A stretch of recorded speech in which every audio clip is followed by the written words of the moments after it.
प्रियांश राय जी। राधे राधे प्रभु जी। महाराज जी राधे राधे। महाराज जी, त्रिकालज्ञ का अर्थ होता है जो तीनों कालों में देख सकें। महाराज जी, भूत और वर्तमान तो हो रहे हैं तो उन्हें देखा जा सकता है, पर भविष्य यही तो देखा ज्ञान जा है, सकता है? यही तो ज्ञान है। जो भूत भविष्य वर्तमान तीनों कालों का ज्ञान रखते हैं उनको त्रिकालज्ञ कहते हैं। वो है जैसे भगवान शंकर, ईश्वर कोटि के जो महापुरुष हैं वो त्रिकालज्ञ हैं। वो पूरे त्रिभुवन को ऐसे देखते हैं जैसे हथेली पर आंवला रख लो ना तो चारों तरफ से देख सकते हो। ऐसे बैठे बैठे ब्रह्मलोक में क्या हो रहा है, कैलाश में क्या हो रहा है, सब देख सकते हैं। भविष्य में क्या होगा देख रहे हैं, भूत में क्या किया है वो देख रहे हैं, वर्तमान में क्या करने वाले हो ये भी पता है। तो ये त्रिकालज्ञ ईश्वर कोटि के महापुरुष होते हैं। थोड़ी थोड़ी स्मृतियां सिद्धियां साधना से प्राप्त हो जाती है कि तुमने कल क्या किया है, कल क्या करोगे, आज अभी क्या करना चाहते हो ये भी पता है। तो इन सब की जानकारी रखने वाला भगवत प्रेमी नहीं होता है। भगवत प्रेमी ना कुछ सुनना चाहता ना कुछ जानना चाहता है, केवल अपने कृष्ण प्रेम में, प्रभु के प्रेम में रोना चाहता है। न वो अपनी जानकारी रखना चाहता ना किसी और की। सुने न काहू की कही, कहे ना अपनी बात, नारायण व रूप में मगन रहे दिन रात। वो अपने प्रभु की याद स्मृति में सब विस्मृति करके, न भूत की न भविष्य की न वर्तमान की। ये भूत भविष्य वर्तमान है तो माया ही है ना बच्चा। तो साधना का क्यों नहीं, माया की याददाश्त के लिए कि भगवान की याद के लिए। साधना किसकी होती है, भगवान के लिए। तो गलत कदम हो गया ना, फिर अंदर अहंकार आ जाएगा, त्रिकालज्ञ हो, फिर फंस गए माया में। इसीलिए जिद्द सिद्ध पेरे बहुआई, बुद्धि लोभ दिखावे भाई, होए बुद्धि जो परम सयानी, तीन तन चितई ना नहीं जानी। चतुर खिलाड़ी वही है जो रिद्धियों सिद्धियों के चक्कर में ना फंस के भगवान से प्रेम प्राप्त करता है। त्रिकालज्ञ होते हैं, ईश्वर कोटि के महापुरुष है, वो तीनों कालों का ज्ञान रखते हैं। त्रिकालज्ञ का मतलब यही होता है कि आगे क्या होने वाला उनको पता है।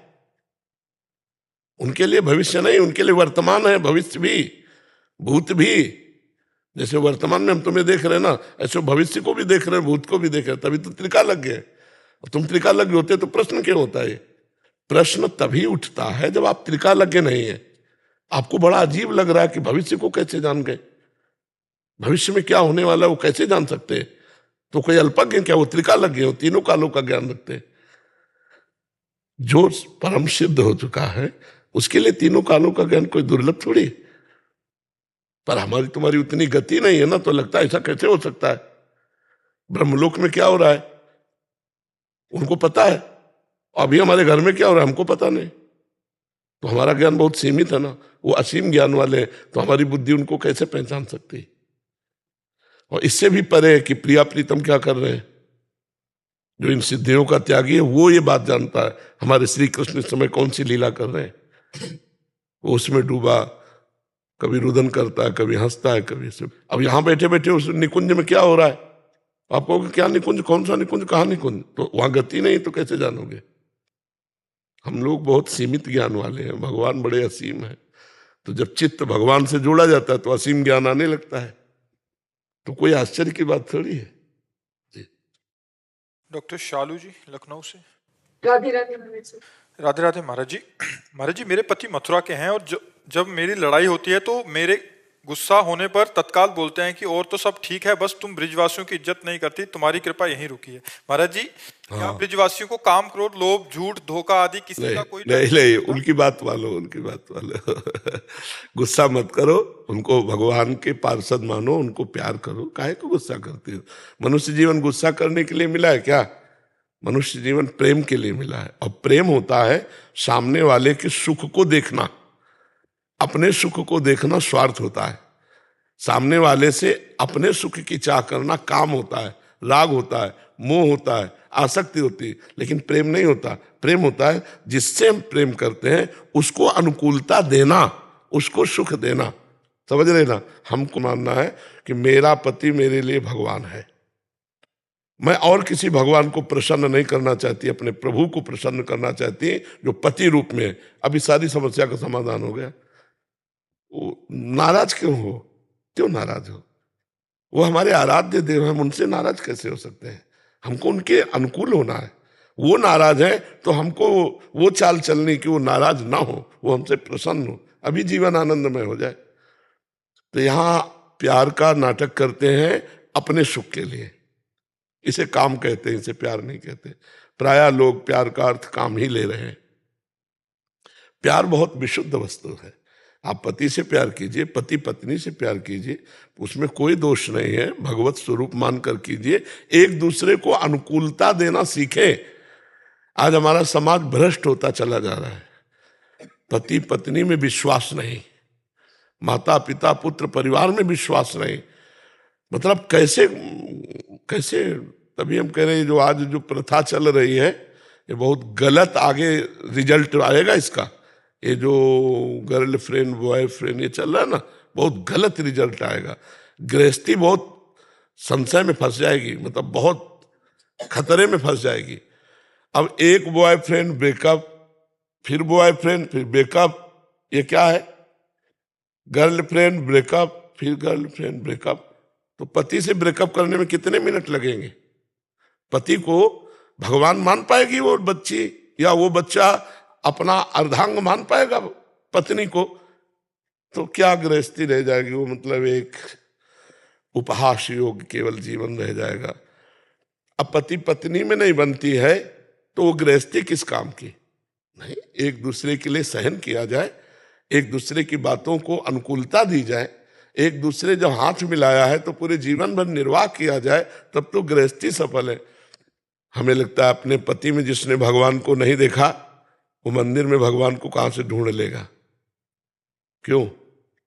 जिसने अपनी पत्नी में भगवान को नहीं देखा कहां से वो भगवान को देख पाएगा? अरे भैया, भगवान अपने घर में ही है, यहां भी है, इस घर में भी है। यहां के भगवान को नहीं पहचाने तो बाहर चाहे जहां दौड़े आओ, शांति नहीं मिलेगी। शांति मिलेगी यहाँ के मंदिर के भगवान को पहचानो।